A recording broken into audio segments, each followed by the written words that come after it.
ఎందుకు మనం భక్తి పేరుతో ఇంత మూర్ఖంగా బిహేవ్ చేస్తున్నాం? ఎందుకు ఈ పండుగను మనం బాగా చేసుకోలేమా? నిజానికి వినాయక చవితి అనేది అందరి పండుగ కాదు. అందరికీ తెలుసు. నేను ఒక పల్లెటూరు నుంచి వచ్చాను. కొన్ని కులాల వాళ్ళు, ముఖ్యంగా జంజం కులాల వాళ్ళు మాత్రమే చేసుకునే పండుగగా ఉండేది ఇది. ఆ తర్వాత మిగిలిన వాళ్ళు ఎవరు పెద్దగా దీన్ని చేసుకునేవాళ్ళు కాదు. కానీ విగ్రహాలు పెట్టడం అనే ఒక వేలం వెర్రి మొదలైన తర్వాత ఇది అందరికీ అంటుకుంది.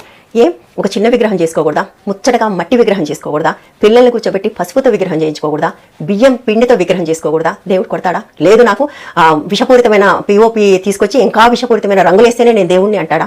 ఆడంబరాల పేరుతోటి వెళ్ళటం. ఇటువంటి వాళ్ళు అంటే కొంతమంది వాళ్ళ ప్రయోజనాల కోసం, వాళ్ళు ఎదగటం కోసం, రాజకీయంగా ఆర్థికంగా ఎదగటం కోసం, అది గల్లీ కానివ్వండి, గణేష్ యాత్ర కానివ్వండి, మొహమాటం లేకుండా చెప్తే ఇవి కేవలం వాళ్ళు ఆర్థికంగాను రాజకీయంగాను ఎదగటానికి చేసే ప్రయత్నాలు మాత్రమే. వీటికి మనం సహకరించి వీళ్లకు జై కొట్టి మనం ఎవరిని నాశనం చేస్తున్నాం? మన కిడ్నీలు, మన లివర్లు, మన బ్రెయిన్లు, మన పిల్లలు, వాళ్ళ బుద్ధిమాంద్యాలు, జీవితాలని మూల్యంగా చెల్లిస్తున్నాం. ఎక్కడైనా ప్రకృతిని కాపాడాలని ఫైట్ చేయాల్సిన మనం ప్రకృతి నాశనం అవుతుంటే ఎందుకు నాశనం చేయకూడదని అడిగే ఒక దుస్థితికి మనం ఎట్లా వచ్చాం? మనం ఆలోచించుకోవాలి. పండుగలు చేసుకుందాం, కానీ అందులో ప్రేమ ఉండాలి, ప్రకృతి ఉండాలి. ప్రకృతిని నాశనం చేసే పండుగల్ని మనం చేసుకోకూడదు. పండుగ పేరుతో ఈ పాపం చెయ్యనే కూడదు. ఇవాళ ఒక ఇండస్ట్రీ ఇటువంటి హెవీ మెటల్స్ని నీళ్ళలోకి పంపిస్తే మనందరం ఫైట్ చేస్తాం. మా నీళ్ళని కలుషితం ఎందుకు చేస్తున్నారని కొట్లాడతాం. ఎన్విరాన్మెంటల్ బోర్డు ఏం చేస్తుందంటాం, పొల్యూషన్ బోర్డు ఏం చేస్తుందని అడుగుతాం. ఇన్ని ప్రశ్నలు అడుగుతాం. మరి గణేష్ నిమజ్జనం పేరుతో అదే పని చేసినప్పుడు ఎందుకు అడగకూడదు? మనం ఎందుకు అడగటం లేదు?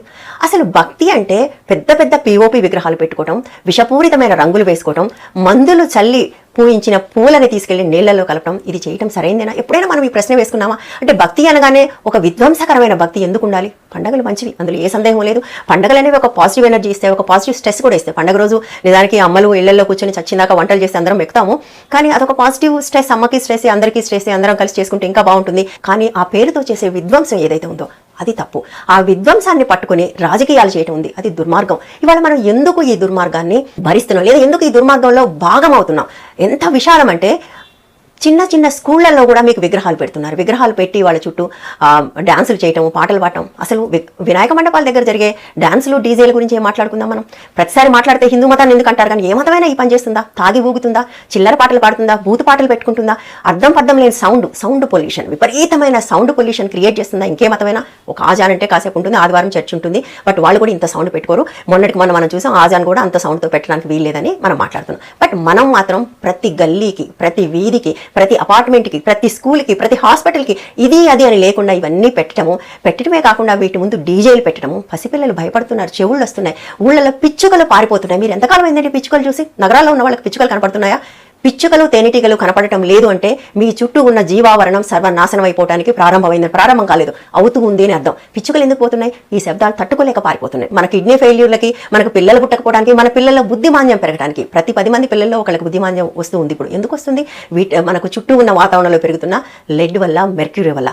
వీటిని అరికట్టాల్సింది పోయి వీటిని మనం తీసుకొచ్చి కుమ్మరించడం, మన చుట్టూ ఉన్న వాటిలో కుమ్మరించడం. ఎక్కడ చెరువులో వేయండి, అది ఖచ్చితంగా కరిగి భూగర్భ జలాల్లోకి వస్తుంది.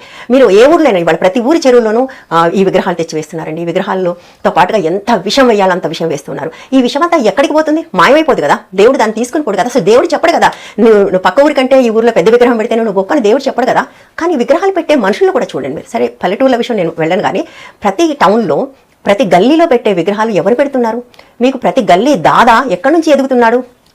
నేను చూస్తున్న ఈ మధ్యకాలంలో గత 30 ఏళ్లలో హైదరాబాద్లో గల్లీ దాదాలుగా ఎదిగిన వాళ్ళందరూ వినాయక విగ్రహాల నుంచి ఎదిగారంటే వాళ్ళు రావటము, అందరి దగ్గర చందాలు వసూలు చేయటం, ఆ చందాలు వసూలు చేసేప్పుడు వాళ్ళు మాట్లాడే రఫ్ మాటలు, అది భక్తి కాదండి. భక్తితో అడిగే పద్ధతి కాదు అది.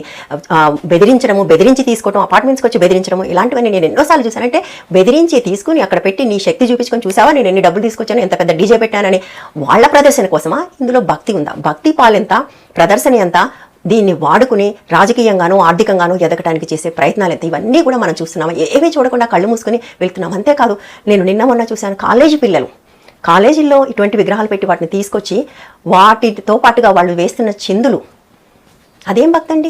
భక్తి అంటే అదే బూతు పాటలండి. బూతు పాటలు పెట్టుకుని వేసే చిందులని మనం భక్తి అనుకుందామా? భక్తి పేరుతోటి ఎవరో మనం రెచ్చగొడుతూ ఉంటే ఇటువంటి దుర్మార్గాలకు, ఇటువంటి నేరాలకు ఎందుకు పాల్పడుతున్నాము? పండగ పేరుతో ఎందుకు ఇంత పాపం చేస్తున్నాం? ఇది మనం ఆలోచించాలి. చాలా మంది అంటారు, ప్రతిసారి హిందూ మతం మీద ఏడుస్తారు, ఏం శబ్దానికి సంబంధించి దీపావళి ఏడుస్తారు, న్యూ ఇయర్ గురించి ఎందుకు ఏడవరు? న్యూ ఇయర్ గురించి ఎంతమంది అండి చేసుకునేది? ఎవరైనా చేసుకునేది? మన చుట్టూ ఉన్న క్రిస్టియన్స్ ఎంత, మనం ఎంత? ప్రతి న్యూ ఇయర్ మనందరం చేసుకోవట్లేదా? క్రిస్టియన్స్ మీద ఎందుకండి పడి ఏడవటం? మనందరం కాలుస్తాం కదా, ఎందుకు కాల్చాలి? న్యూ ఇయర్ కైనా ఎందుకు కాల్చాలి? క్రిస్టియన్స్ కాలుస్తున్నారనే మాట వాడతారు, కానీ నిజంగా అదే అందరూ కాలుస్తారు. భారతదేశంలో న్యూ ఇయర్ ఎంత పెద్ద సెలబ్రేషన్. ప్రతి సెలబ్రేషన్ చేసుకోవాలి, న్యూ ఇయర్ చేసుకోవాలి, క్రిస్మస్ చేసుకోవాలి, రంజాన్ చేసుకోవాలి, దీపావళి చేసుకోవాలి, బతుకమ్మ చేసుకోవాలి, అన్ని పండుగలు చేసుకోవాలి. పండుగలు అనేవి మన మధ్య ప్రేమను పెంచేలాగా ఉండాలి, ప్రకృతిని కాపాడేలాగా ఉండాలి. అసలు భారతదేశ పండుగలన్నీ ప్రకృతి నుంచి పుట్టినాయండి. ప్రకృతిని కాపాడుకోవడంలో భాగంగా లేదా ప్రకృతి మనకి ఇచ్చిన వాటికి ధన్యవాదాలు సమర్పించడంలో భాగంగా మనం ఈ పండుగలు చేసుకుంటాం. బతుకమ్మ పండుగ ఎందుకు చేసుకుంటాం? అది ఒక హార్వెస్ట్ సీజన్, మొదటి పంట వస్తుంది, మెట్ట పంట, అప్పుడు ఆ పండుగ చేసుకుంటాం మనం. తంగేడు తీసుకుపోయి మనం నీళ్లలో కలిపితే అది మంచిది, అందుకోసం చేస్తాం. కానీ మందులు కొట్టి పెంచిన బంతిపూలు వేస్తే అది మంచిది కాదు. అట్లాగే మీరు సంక్రాంతి హార్వెస్ట్, మళ్ళీ ఒక హార్వెస్ట్ సీజన్, అది అందుకోసం మనం చేసుకుంటాం. ఉగాది సంవత్సరం ప్రారంభమవుతున్నందుకు చేసుకుంటాం. ప్రకృతికి మనకు ఉన్న సంబంధాన్ని సెలబ్రేట్ చేసుకుంటాం. ప్రకృతి మనకి ఇస్తుంది, మనం ధన్యవాదాలు సమర్పిస్తుంటాం, థ్యాంక్స్ చెప్తూ ఉంటాం. అదే సందర్భంగా ప్రకృతి మనకిచ్చిన సంపదను చూసి మనం అందరం కలిసి ఆనందంగా పండుగ చేసుకుంటాం. ఆ మొత్తం స్పిరిట్ పోయి పిఓపి విగ్రహాలు పెట్టి రంగులు వేసి ట్రాఫిక్ జాములు చేసి ప్రతి గల్లీలోనూ ట్రాఫిక్ జాములు చేసి, ట్రాఫిక్ జామ్ అంటే నేను ఈ విషయం తప్పకుండా చెప్పాలి. నాకు ఆ మాట చెప్పాలంటే చాలా కష్టంగా కూడా ఉంటుంది. ఎందుకంటే నాకు చాలా దగ్గర స్నేహితురాలు కొన్నేళ్ల క్రితం వాళ్ళ ఫాదర్కి హార్ట్ సమస్య వచ్చింది, హార్ట్ అటాక్ వచ్చింది వరంగల్లో. అక్కడ సాధ్యం కాదు, వెంటనే హైదరాబాద్ తీసుకోమన్నారు. వాళ్ళు హైదరాబాద్ వస్తుంటే ఆ రోజు గణేష్ నిమజ్జనం, ట్రాఫిక్ జామ్, రాలేకపోయారు. అనేక గంటల పాటు వాళ్ళు హాస్పిటల్కి చేరలేకపోయారు. ఆ అమ్మాయి చూస్తూ ఉంటే ఆ తండ్రి అమ్మాయి చేతుల్లో ప్రాణం విడిచారు. ఇట్లాంటి కథలు ఎన్ని ఉంటాయో. ప్రతిసారి ట్రాఫిక్ జామ్లో పోయే ప్రాణాలు, మనం ఏదన్నా ఒక రాజకీయ నాయకుడు ట్రాఫిక్ జామ్లో ప్రాణాలు పోతే సోషల్ మీడియాలో పడి మాట్లాడితేమే, అది కూడా అఫ్ కోర్స్ మనకు నచ్చని రాజకీయ పార్టీ నాయకుడు కాన్వాయ్ ఉన్నప్పుడు మాత్రమే మాట్లాడతాం. కానీ ఈ నిమజ్జనాల పేరుతో జరిగే ట్రాఫిక్ జాముల్లో పోయే ప్రాణాల సంగతి ఏంటండి? ఎన్ని ప్రాణాలు పోతాయి ప్రతిసారి? ఇవి లెక్క రాదు, ఎందుకంటే వీటి గురించి మాట్లాడరు. ఈ టైంలో మంచి విషయాలే మాట్లాడాలి, చెడ్డ విషయాలు మాట్లాడకూడదు, కాబట్టి ఎవరు మాట్లాడరు. సో ట్రాఫిక్ జాములు చేసి గల్లీల్లో ఎంత సమస్య. మీకు చిన్న చిన్న స్కూళ్ళకి పిల్లలు వెళ్ళి రావడానికి స్కూల్ బస్సులు రావు గల్లీలోకి, వాళ్ళు రోడ్ల మీద తిరిగి వస్తారు. ఎక్కడో రోడ్డు మీద దింపాలి, వాళ్ళని దింపితే ఈ అమ్మలు నాన్నలు వెళ్ళి తెచ్చుకోవాలి. వీళ్ళు పనిచేస్తూ ఉంటారు, ఇళ్లలో ఉండరు, పిల్లలు తెచ్చే వాళ్ళు ఉండరు. ఎందుకంటే గల్లీలోకి బస్సు రాదు కాబట్టి, బస్సు రాలేదు కాబట్టి, స్కూల్ బస్సు రాలేదు, స్కూల్ వ్యాన్ రాలేదు, వాళ్ళు ఎక్కడో రోడ్డు మీద దించితే ఆ పిల్లలు ఏమైపోతారని అల్లల్లాడిపోయే తల్లిదండ్రులు. ఎందుకు మనం భక్తి పేరుతో ఇంత మూర్ఖంగా బిహేవ్ చేస్తున్నాం?